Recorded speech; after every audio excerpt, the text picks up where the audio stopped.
lagyanan. Uy, mga bodyguard dyan, maka nyo nga to. Bodyguard lang. Paano ba rinig yung boses na? Yung boses nila ay nag-video sa inyo. Pwede pagpatungan. Dito ko papatungan.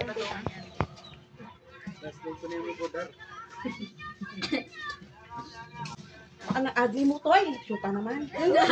Lalong sagot ko kaya, taga-English. Ali, yes or no yan? Ah, yes or no ah. O Ano sige. muna?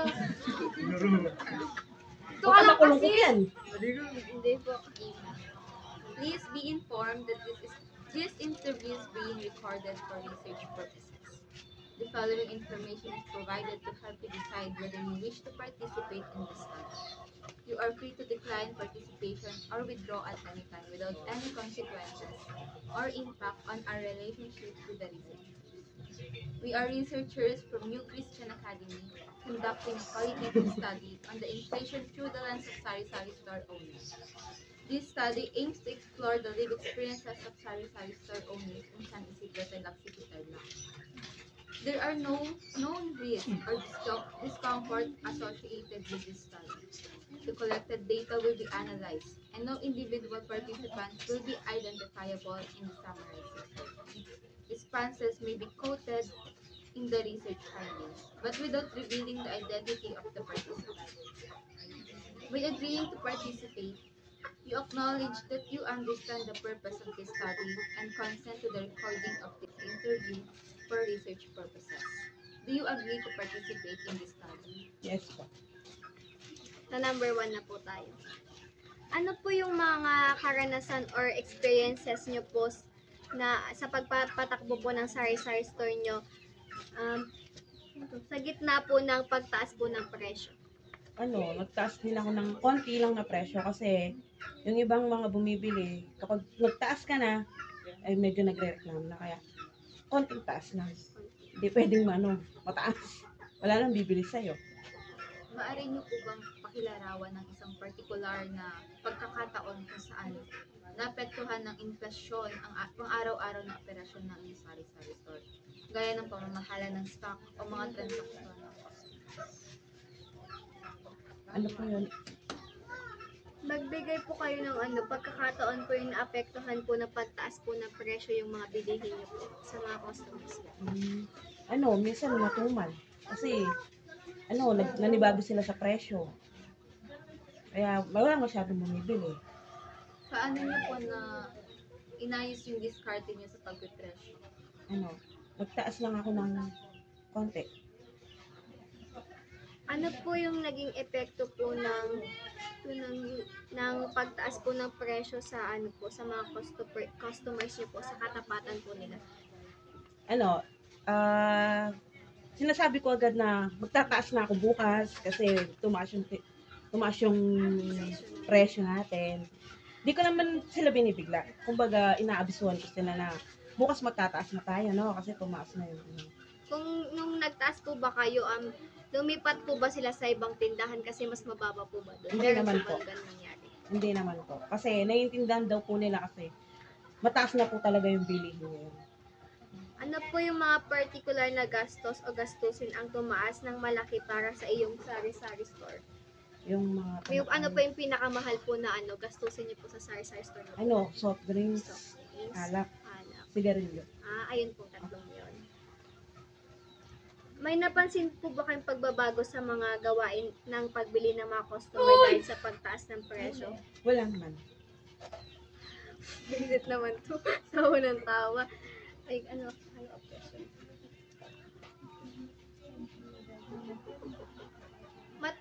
Mataas po ba yung yung pagtaas po ng presyo ng mga bilihin? Example po sa dati po, 'di ba dati po yung mga chichirya po, tig 7 lang po. Ngayon magkano na po ba? 10 na yung bentahan ko. 10 na po. Kasi puhunan niya 7 na. So, 3 lang po Tres din ang lang yung dagdag. Kasi pag nagtaas po kayo ng mas mataas po, wala po talagang bibili. Number 2 na. Ano po yung mga nagbigay inspirasyon sa inyo upang ipagpatuloy or panatilihin ang pagpapatakbo ng inyong sari-sari? Sa mga customer ko, para hindi na sila lumalayo. Mayroon po ba kayong personal o financial na layunin ang nagbibigay motibasyon sa inyo upang pagpatuloy ang pagpapatakbo. Yung mga, ano po ba yung mga, financial po na binabayaran niyo po? Gamit po yung kita niyo po sa sari-sari store. Bali kumukuha lang ko dyan pambaon ng anak ko sa pagkain. Pagkain. Yun lang. Sa kuryente po, saan po? Sahod po ng Sa mister. sahod po. Okay po. Paano mo isinaalang-alang na nag-ambag ang iyong sari-sari store sa kapakanan ng iyong pamilya, komunidad o mga kaibigan? Sa tingin niyo po, malaki naman po yung ambag Opo. po ng sari-sari store niyo po sa Opo. kanila. Paano niyo po nasabi na Nakakaraos kami araw-araw, pagkain, baon, yung pag may binabayaran. halos dito po sila bumibili? Opo. Nakatanggap na po ba kayo ng anumang suporta o paghikayat mula sa pamilya, kaibigan o mga miyembro ng komunidad na tumulong sa inyo upang manatiling motibado sa pagpapanatili ng iyong sari-sari store? Wala po. Wala ba pong sumuporta sa inyo Ah, na pamilya? Nung tumaas po yung presyo, example po, ano nyo na po yung rice, Apo. itataas na. Hindi po, parang isasarado niya po kasi wala po kayo nagiging kita. Meron po bang nagsuporta sa inyo na ipagpatuloy pa rin po ba? Wala man. Ay, wala pa po. Wala. Meron ba kayong mga layuning pangmatagal na tulad ng katatagan sa pinansyal na nagbibigay inspirasyon sa iyo upang ipagpatuloy ang pagpatakbo ng iyong sari-sari store sa kabila ng mataas na presyo? Yung pangmatagalan po na nagastusin. Katulad po ng kunwari po, pinapatatag niyo po yung pagpapatakbo ng negosyo niyo dahil na pinapaaral po kayo. Opo. Meron po ba kayo ganun? Meron po. Kaya hindi niyo po, Kaya hindi ko binibitawan. kaya hindi binitawan kasi pinapaaral pa May po. pinapaaral. May binabayaran. Sa number 3 na po tayo. Anong iba pang mga mapagkukunan ang inaasahan ng may-ari store ay nakatanggap na po ba? Sige po, pwede pong i-stop. Joke ka na ka.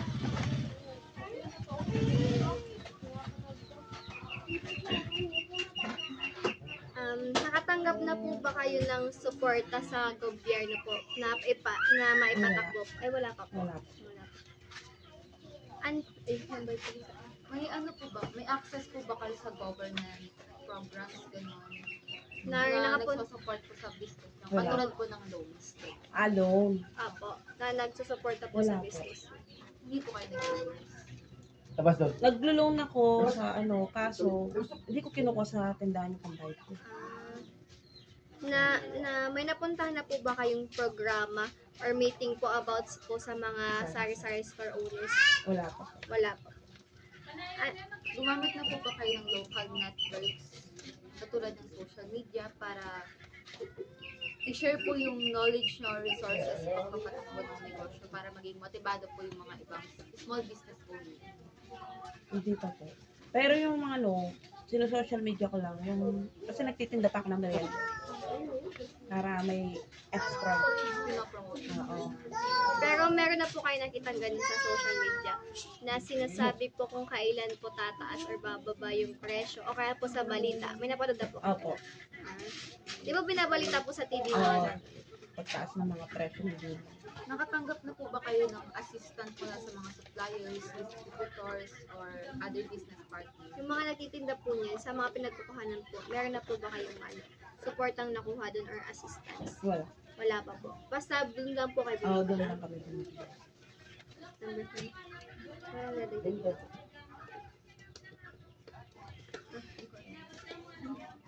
So, number 4 na po tayo.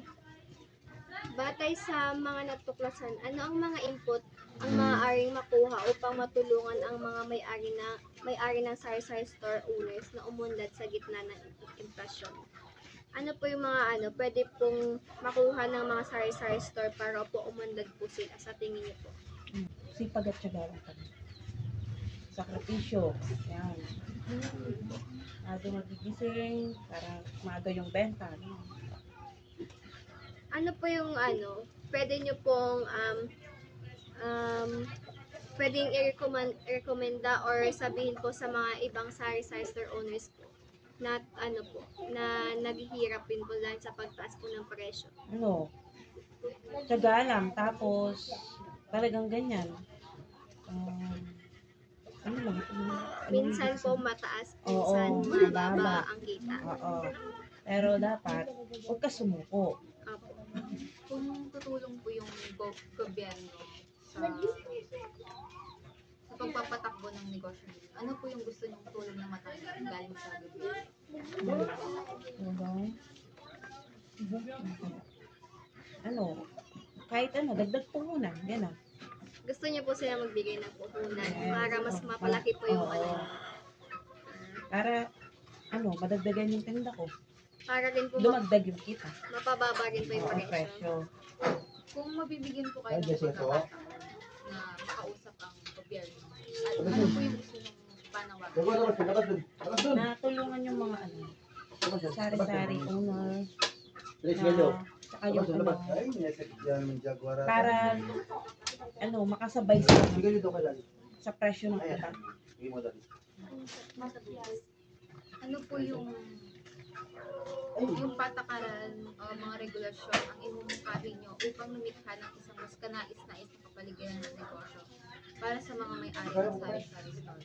Tulad ng pagbawas ng buwis, pinasimpleng paglilisensya o proteksyon mula sa hindi patas ng kompetisyon.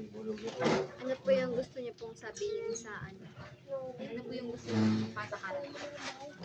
Ano, Gusto niyo po bang mababa yung buwis ng mga ano? Tinda niyo opo, po? dapat bumaba para ano, bumaba din kami makasabay sa ibang tindahan. Kasi may tindahan na sobrang baba. Kasi wholesale yung kinukuha nila. Eh kami mga retail lang. Kaya kailangan makasabay kami.